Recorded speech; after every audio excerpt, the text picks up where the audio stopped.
Hey, welcome back to the Fanboy Cantina, and this video is going to be a retro rewatch talking about the 1982 classic Tron.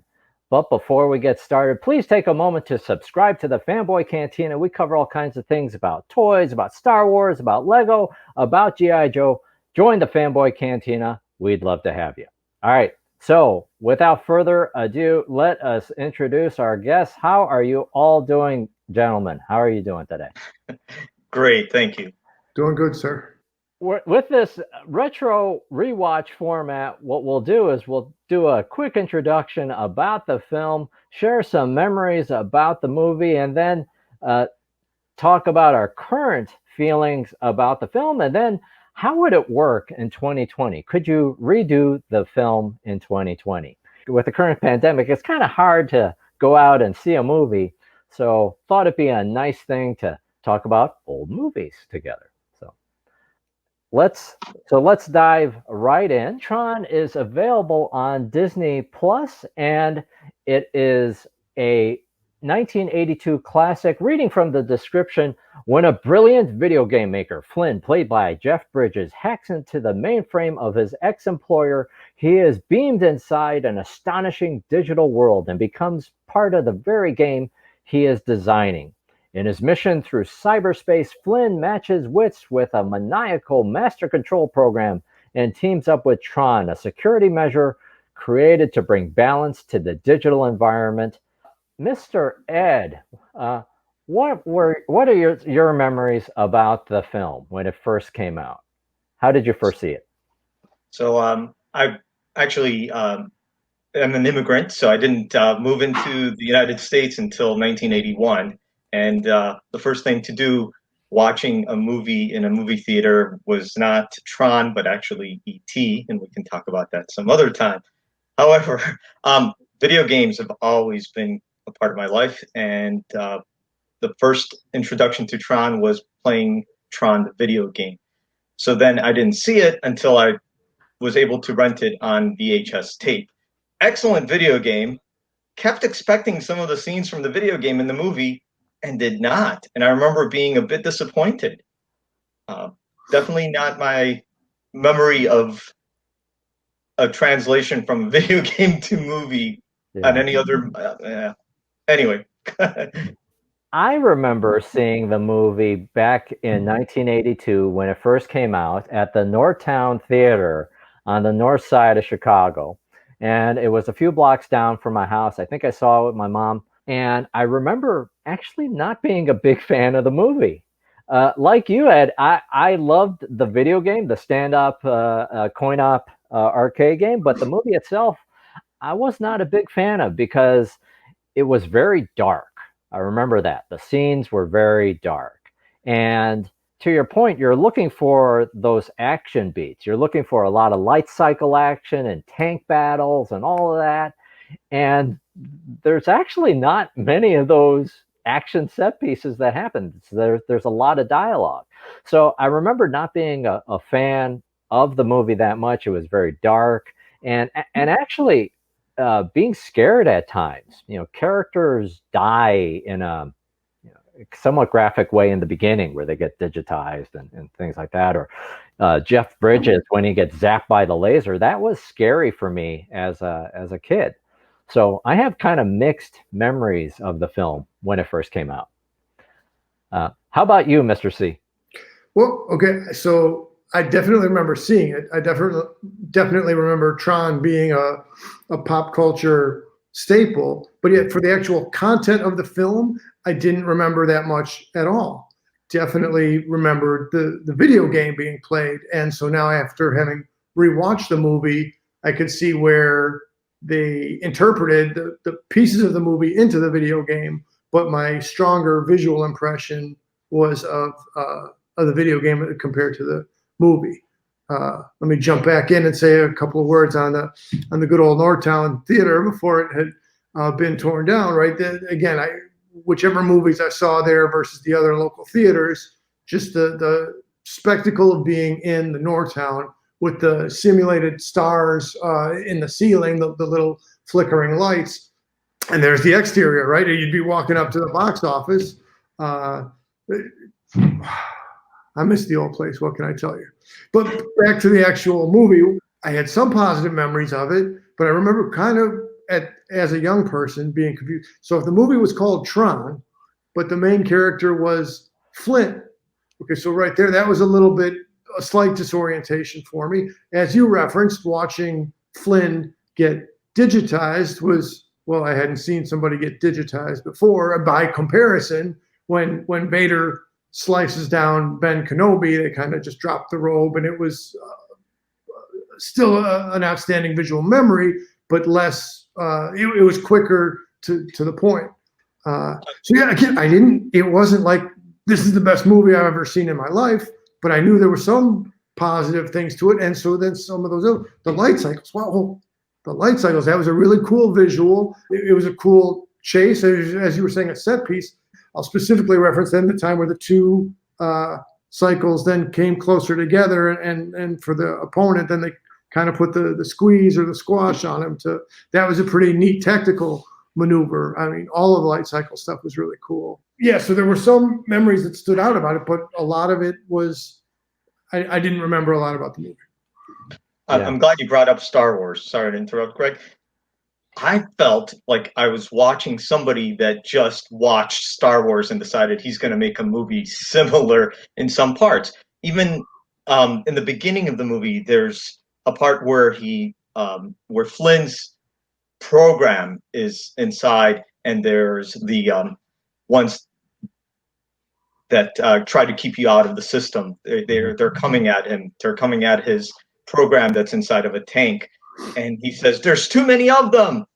And it totally reminded me of Star Wars, where they're flying into the Death Star. Yeah. Did you not feel like you were watching some Star Wars scene? There were definitely similarities. I mean, it didn't strike me exactly the same way it did for you. Let me add to the part where we're not giving. I guess we are giving away the movie. Doesn't matter. It's a bit 40 old. years. It's a 40-year-old movie. Yeah. Where he's sending in the disc, where Tron is throwing in the disc, and he's told what he needs to do, and he's told that he has to hit the center of the Master Control Program. the Master Control Program. That's true.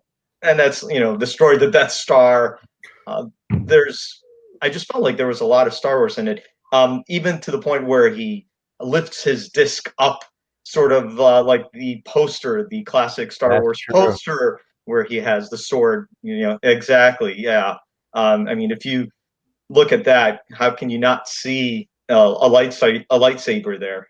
Yeah, definitely, with like the Princess Leia character off to the side. Yeah, it's very, very much on the nose there, right there. I suppose that's true with many posters of the 80s too. I bet you if you were looking at Conan, he's probably with the sword. Yes. Similar types of imagery, but no, absolutely. That's a good point. That's a great point. True. I even felt like Flynn's character was pretty much Han Solo. Sort of a renegade, does not get the princess in this case, but looking at it now, it's easy for me to see the similarities with Star Wars. There's no way I would have picked up on it back then. Yep. No, that's definitely true. And by the way, if you're just watching, tuning in, we're doing the retro rewatch of Tron here. So we have a spoiler graphic also. We should, huh? But I figure, again, it's like 40 years old. Yeah. You probably should see the movie. You probably have already seen the movie multiple times by now. So Tron Legacy is about 10 years old, so we'll just avoid spoilers for Tron Legacy. That's right. That's right. So let's get into fresh impressions of the film. So, we just talked a bit about the old memories of seeing the film way back when, or for whatever format. Upon rewatch, what are your thoughts and impressions? And actually, Mr. Ed, can we start with you? What were your thoughts and impressions upon rewatch? I still think it is the most unique set of graphics I've seen in a movie. I think when I was looking into it, reading that some of it was accidental, So some of the flashing of the neon lights was accidental because they used a process where they put film on top of film on top of film and added animation. And I'm assuming since it was so labor intensive, it was never done since.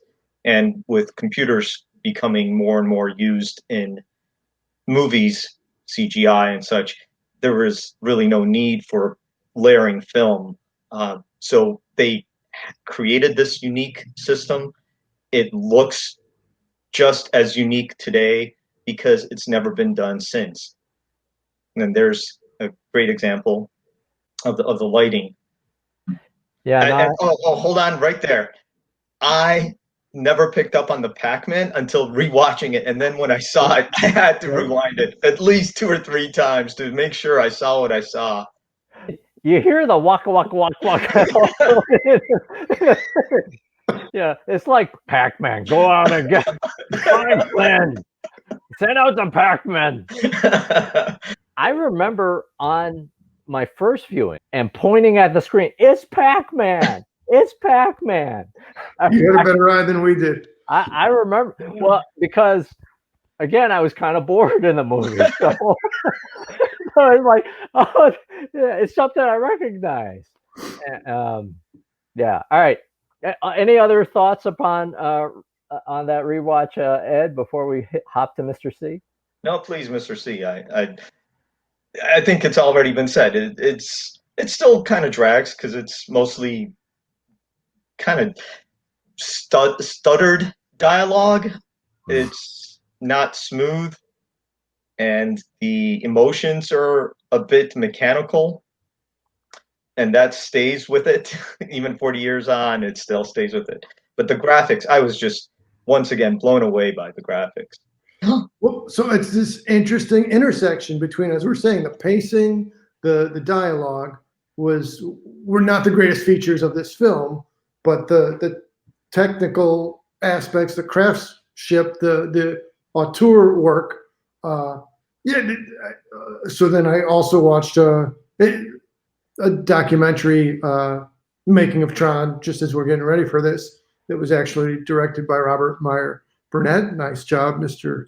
R&B, on your documentary work. But the fact that they used so many different studios to bring the visual images to life, just knowing now that at the time, the Oscars committee, or whatever the right term is for them, the Academy didn't allow Tron to be entered into visual effects categories because it was cheating to use computers to generate visual effects. That's all pretty interesting stuff. So yeah, it's on one hand, the visuals are so unique, one time only, amazing, not replicated. And on the other hand, yeah, the pacing and the dialogue could have been touched up. I will say this, that I had no memory of also from the first time around. Within the early few minutes of the movie, you see Flynn's arcade. And so now, from now to look, I'm sure seeing the arcade at the time was, seeing an arcade and a movie screen within a movie screen at the time was very commonplace because it replicated whichever other arcades were around. But as there are fewer arcades, physical arcades to visit as we sit today, I was like, oh, wow, that really captured an arcade experience. I mean, similar to what other things have done in the Stranger Things TV show. They also really captured the feel of 80s arcade, as did the movie take me back to memories of being younger. So did seeing the arcade scene within the movie took me back to memories of arcades from that time period.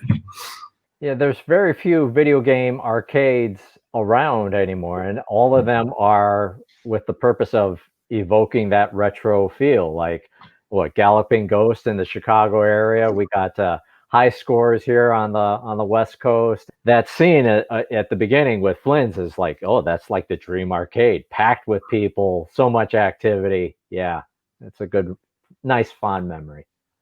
To tie up to Ed's point that Flynn was a bit of a renegade, a Han Solo type. So yeah, here's somebody who's a computer programmer, and then, well, that's core to the plot, that he had his outing or his disagreement with the higher ups.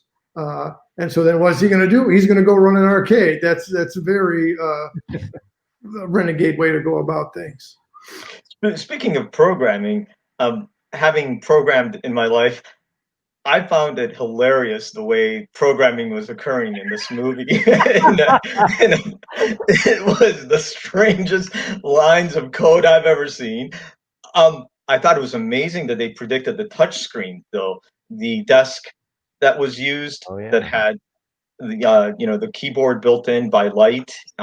Just the fact that it was a touch screen. I can't remember many movies from that era having a touch screen. Everything was push button. You would hear the clickety clack of the buttons, and yet here we have a touch screen. Again, that was unique.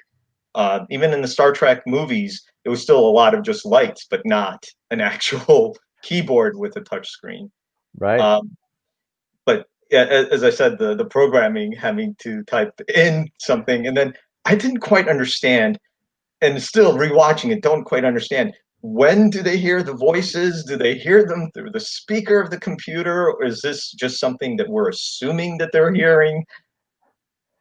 There's actual conversations occurring. Yes. Yes. While Flynn is before Flynn gets zapped, MCP is talking to Flynn. Is it in his head? You're right. How is that working?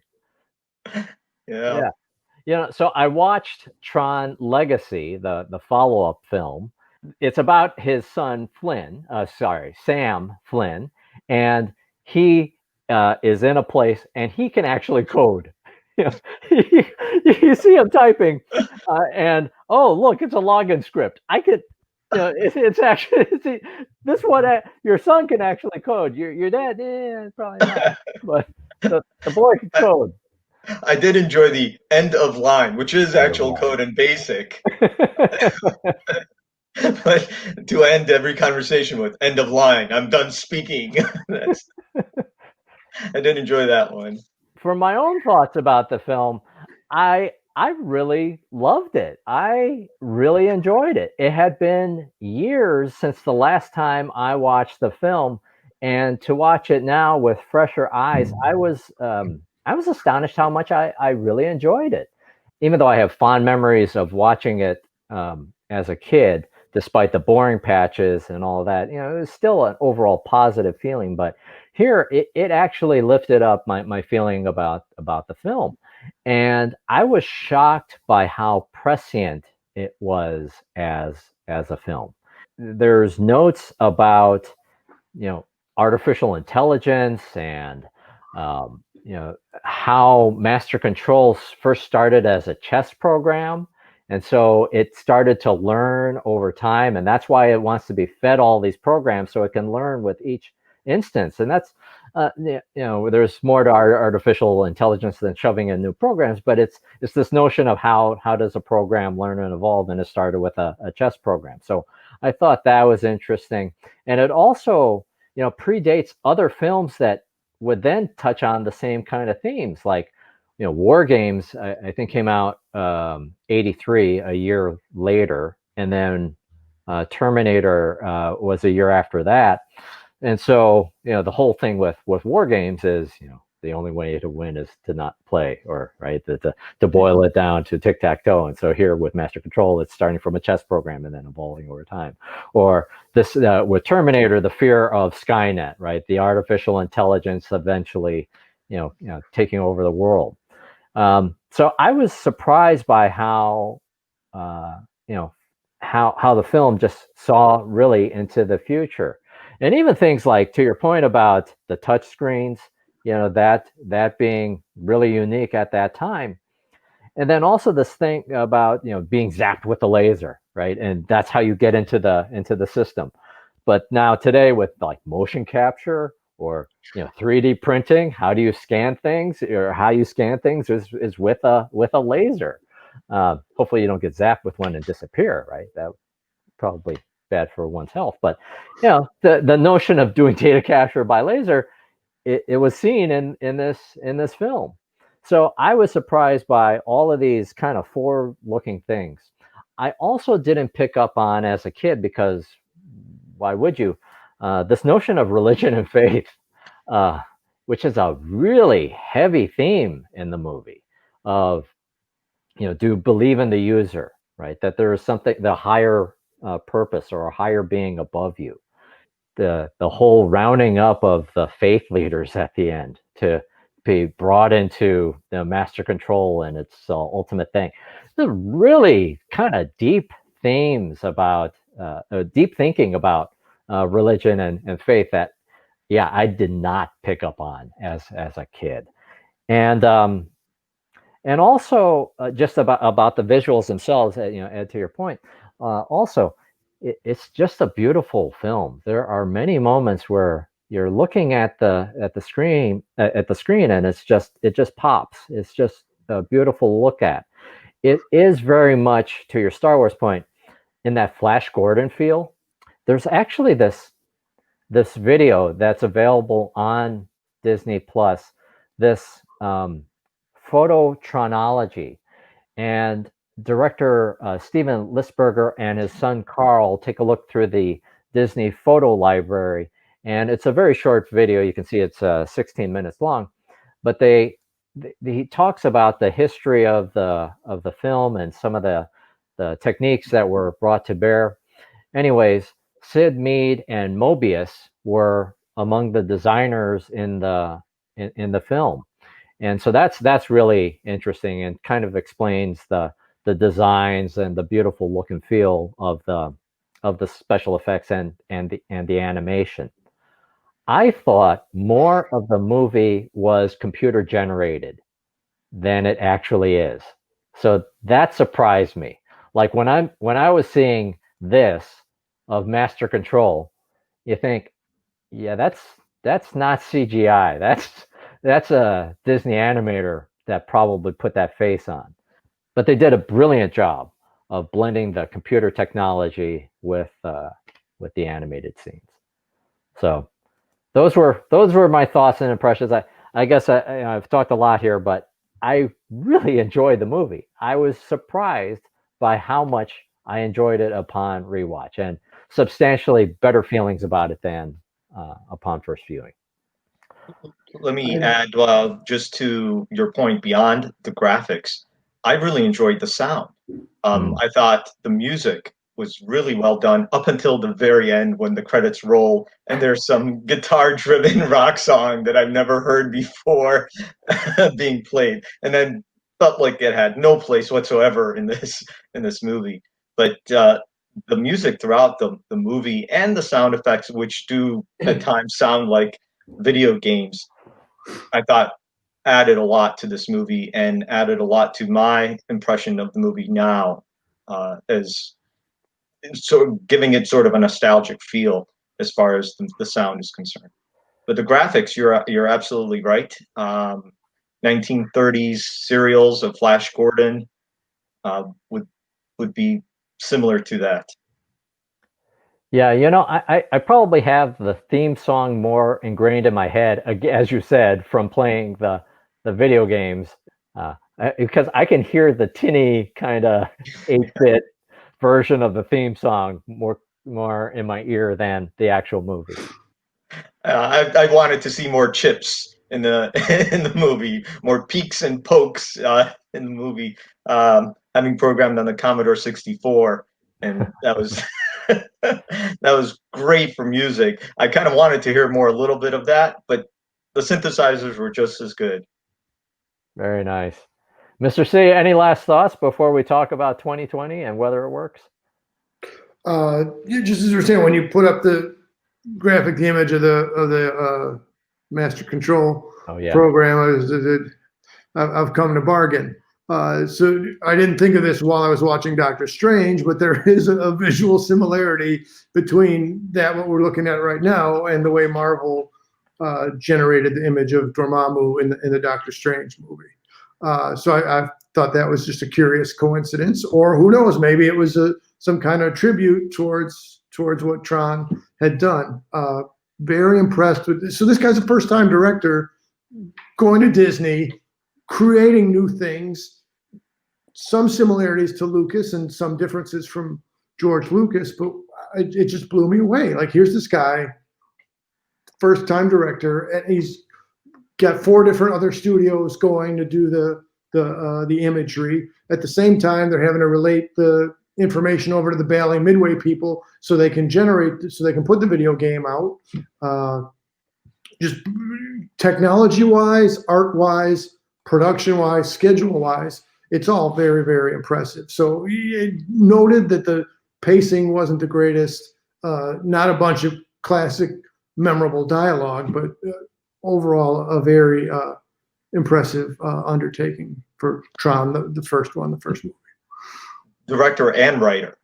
The notion of the video game and movie tie-in became commonplace, or I suppose it's commonplace even now to some extent, where if there's a new blockbuster film, I guess like with the Lego Star Wars movies, with the Star Wars movies, there's often a video game update for Lego Star Wars, or maybe there's other examples too. But it was very groundbreaking at the time of having that pairing between the arcade co-op and the movie coming out. Was it at the same time? Was it, or roughly the same time? Was one before the other? I played the game before seeing the movie, but right. I saw it on VHS tape. I thought it was roughly about the same time. It was roughly. I should have taken notes when I was watching the Robert Meyer Burnett documentary on the making of Tron. I didn't even realize there was a separate game, Discs of Tron. But what I just learned was they were trying to put 6 different screens or screen options in, and for the amount of time it was taking to do the video game production, then they could only do 4. So it was pretty close to the movie release. I can't say exactly which one was first and which one was second. I don't recall that. Yeah, so that's yeah, that's about the answer. They were close in time to each other. All right, so let's do a sidebar then. So let's talk about the video game itself. What did you like the video game? Did you love the video game? Did it suck? What were your feelings about the original Tron arcade stand-up game? Ed, you want to take that one first? Sure. I loved the game. I loved it because it was unique. It was a combination of a trigger game and a controller that had a roller, as opposed to, the joystick and push button game. It was unique in that you had 4 almost completely different games in one as well. Then I also liked the tie-in into programming languages. You would start out in different levels. I think, if I remember correctly, the first level was RPG, second level was basic, there was Cobalt, and so on. And you would progress through the different programming languages that were known at the time, Fortran, for example. And it was, to me, it was such an accomplishment to see the next programming language show up. I didn't realize it at first playing, because I thought, oh, I'm playing in the basic level. I must not be that good, until I moved on to the next levels and realized, oh, wait a second, these are programming languages. Fanboy C? Well, okay, so for me, I did enjoy the game, but I wasn't that skilled at it. So there were plenty of video games that I wasn't that skilled at, but it was still a little bit enjoyable. But so now watch me make this common point. I enjoyed watching Ed play the game. He had a greater level of skill, similar to watching you play Galaga or Galaxian, because you would always have a really outstanding percentage of shot rate, where I had a lot of misses. But anyways, the game, similar to the movie, was a pioneering thing. It charted different territory, both the controllers and then the gameplay, the option. Of the actual games, I guess I enjoyed the light cycles the most, even if I would get crashed out pretty quickly. The spiders, I remembered, I had no memory of the spiders or the spider-like creatures in the movie, and then in rewatching the movie, I'm like, oh, that's where that screen came from.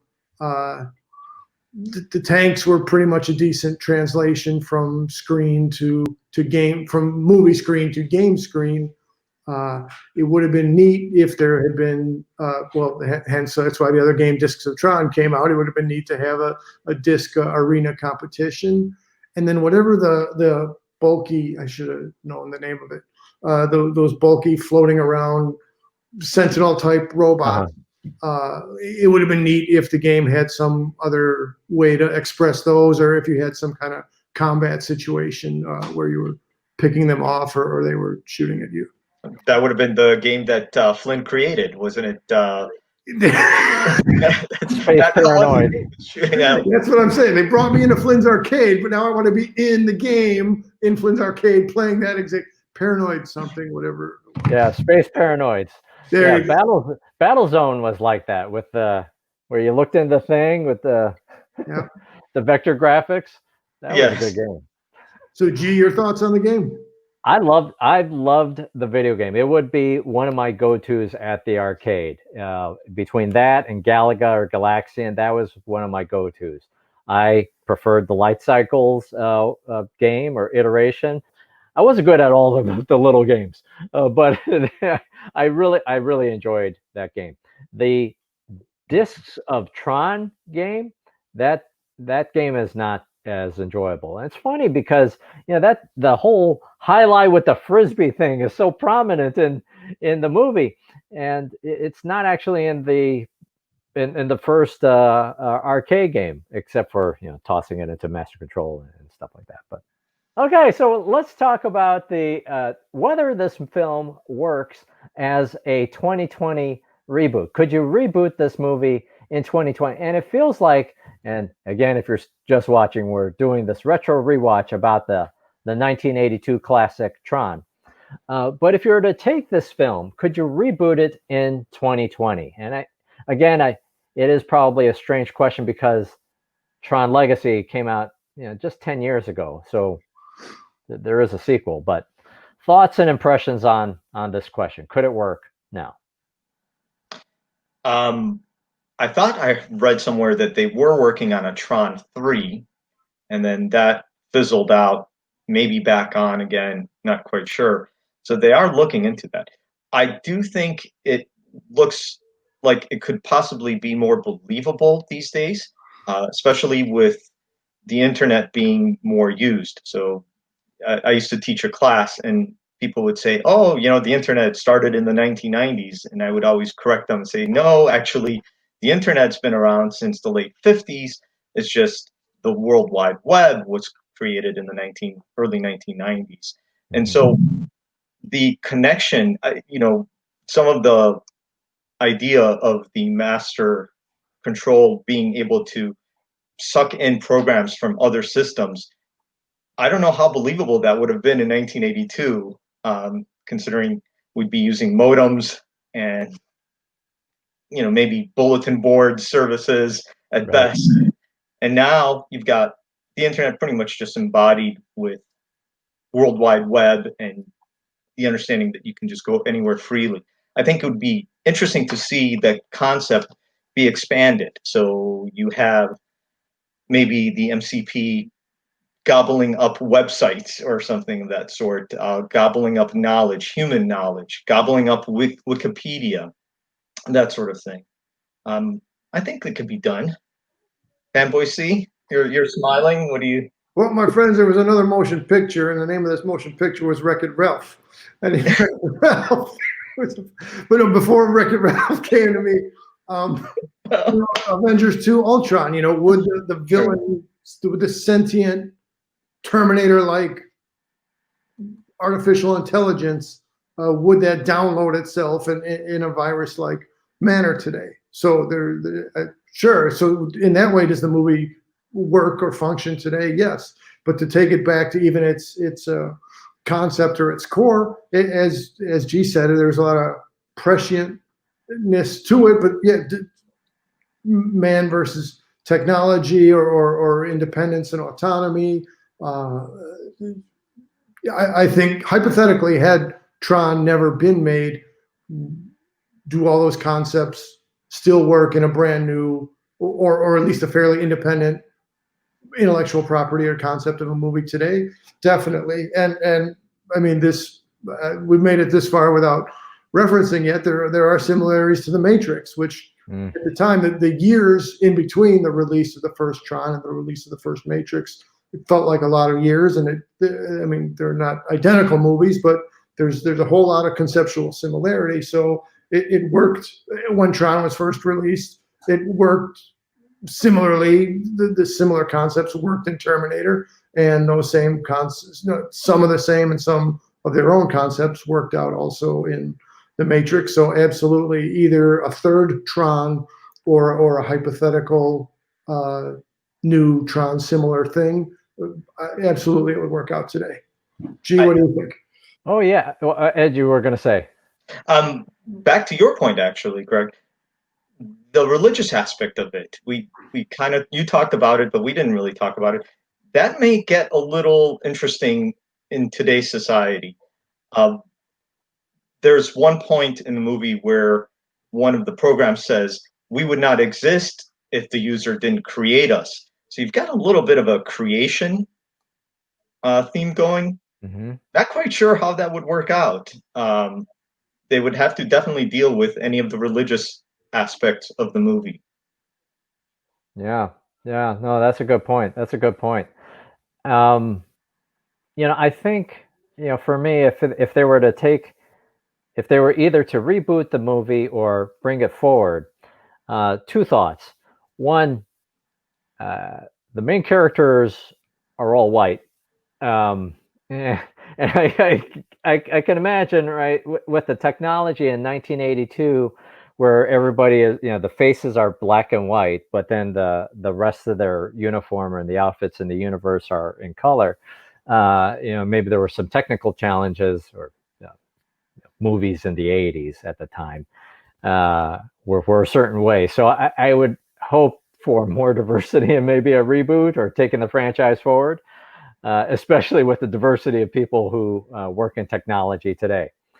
I was watching this other film, this other show on Netflix called The Social Dilemma. It features these developers from all of these marquee technology companies that you would know and recognize, telling a story about technology and fears of these companies manipulating your life.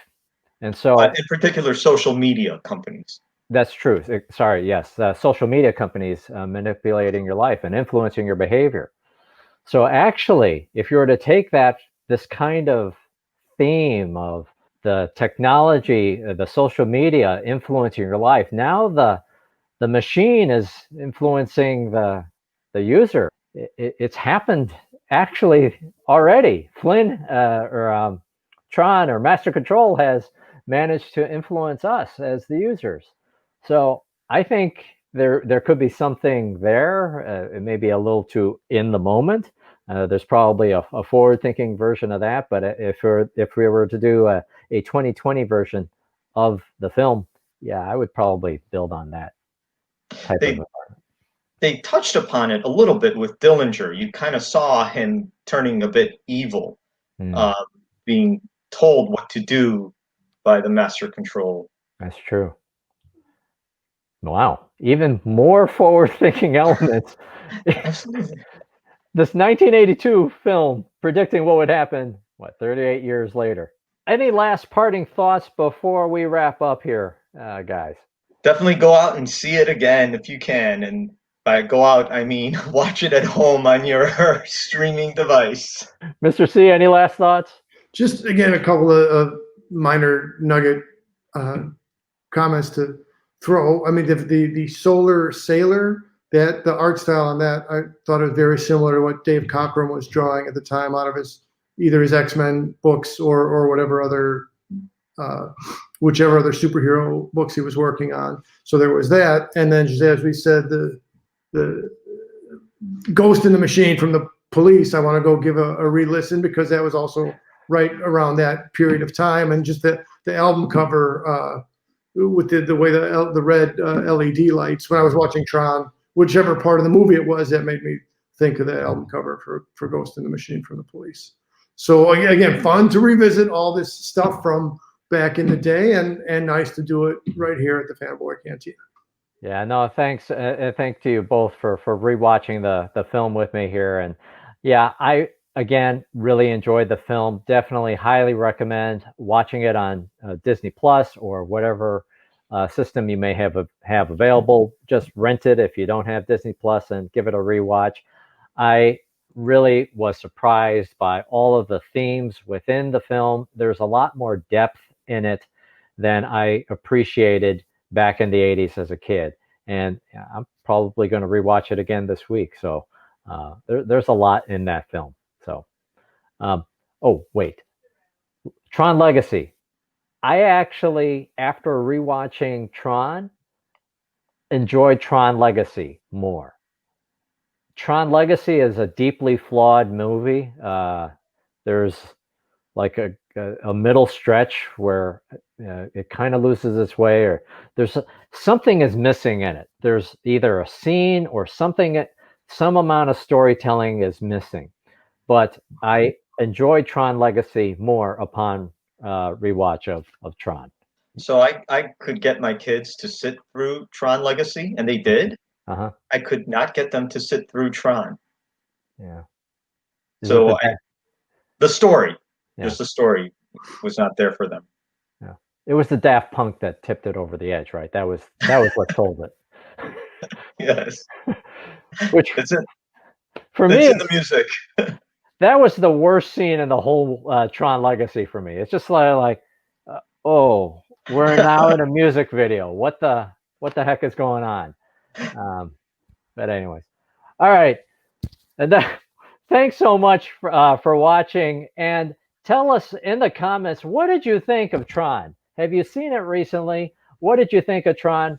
Have you rewatched it? Do you have old memories of Tron? Post in the comments your thoughts. Anyways, thank you for watching. Please take a moment to subscribe to the Fanboy Cantina. Thanks for watching. This has been the Fanboy Cantina. Let me tell you, back in my day, there was a real Tron, and they did innovative stuff, and this newfangled Tron just doesn't have the feeling. You didn't need a disc. We had a Frisbee. That's right. With electrical tape on it, and you believed it.